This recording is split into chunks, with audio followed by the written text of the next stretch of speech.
Instagrammable lemon tea ba ang hanap mo?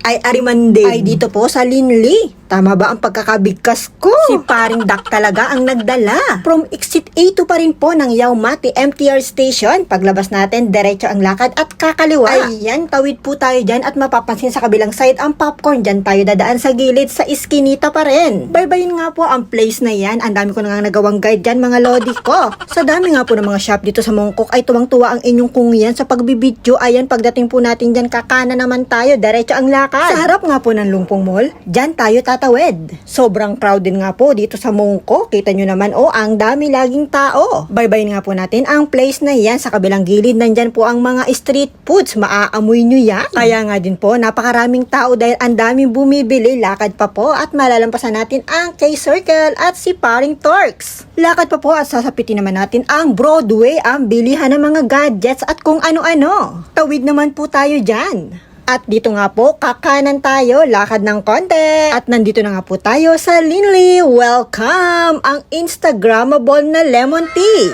Paano ba naman? May nakapatong na pato sa ibabaw ng takip.